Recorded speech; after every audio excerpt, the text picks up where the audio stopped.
Hello everyone, welcome back to my YouTube channel, and in this video we are going to create this blob using React 3 Fiber.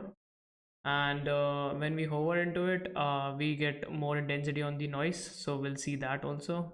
So let's get started on that. Okay, so I have a basic next tab here where there's a class named container which is centering everything. So what we need to do first is to get the React 3 Fiber package.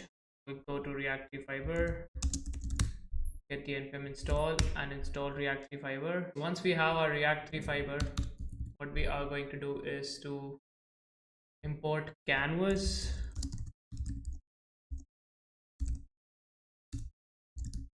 from React 3 Fiber and add the canvas here. Close the canvas. Okay, now that we have our canvas, we want a camera and we are going to provide it the position to be 0, 0.0, 0, and 8.0 on the Z. Okay, now we have our canvas. The next thing that we are going to do is to create our new component, which is going to be called Blob on pages.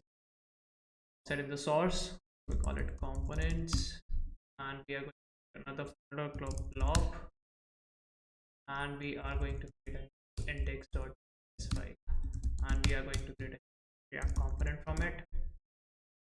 Now we have our let's bring in Blob here. Okay, right now canvas need a mesh, and right now it's not a mesh, so we are going to do that. Okay, so the next thing that we need to do is to create a mesh for our blob. Let's do that. What we need to do is to create a use ref for the mesh, for the reference of our mesh, and we are to ref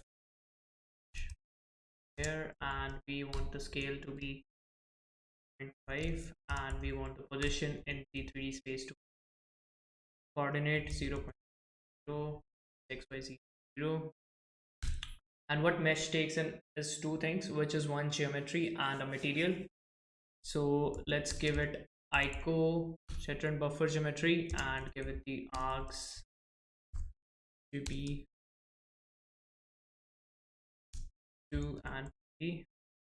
That will render out and we make the geometry of our blob, and we are currently we're going to give this a mesh standard material for now. And okay, now we need to import our blob, and let's see, import a blob from our comp. Yeah, as you can see, we have our mesh rendering out here. Okay, so the next thing that we need to do is to create a custom shader so that we can have a gradient rendered.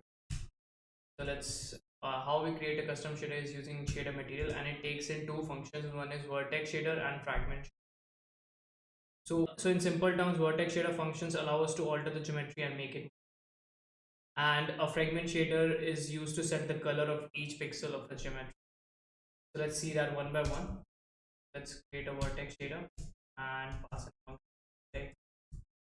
shader and a fragment shader, shader function to it. Okay, so right now I've created a basic vertex shader where there is a uniform, which we will explain later, and varying. So and in fragment shader similarly there is uniform and varying. These are variables that we're gonna explore later when we are trying to animate these. So for vertex shader, what we need is, okay, so to that we need VUV, and we are setting it to UV, and we need a position vector and a displacement vector, and we are going to set GL position. GL position is the important factor here, where GL position will run for every vertex and it will set the position. And let's go to fragment to give each pixel a color. So how we can do that is we create a float distort and set it 0.0 into a V displacement, and hue intensity and sine wave. And now we need a vector 3 color, and we are going to set this GL wrap color to vector color code. Now we can render the same thing with our custom shader. Okay, so to create this into a gradient, we are going to set color to this, and now we have a gradient. So this is a vector 3 color in GLSL. Okay, so the next thing that we need to use is wearing and uniforms. So what these are, they're used to pass data between our mesh and the fragment shader as well as vertex shader.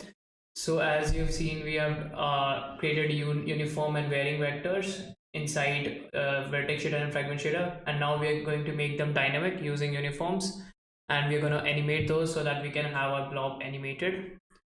So for having a noise effect, we need something called Perlin noise. So I'm going to paste some code for the Perlin noise. Okay, vertex shader, and I'm also going to paste some code to use the Perlin noise in our main function for vertex shader. Okay, and now in fragment shader we don't have to do anything because we are good with the color. We are happy with the color that is rendered. Let's create uniforms now. So what we need to do is to create a constant uniforms, and we are going to use memo so that whenever a use frame that we're going to use to animate for every frame by React Three Fiber, we don't reinstantiate the value a lot of times. So what we need to do now is we need to return u time value 0 and u intensity value 0.5.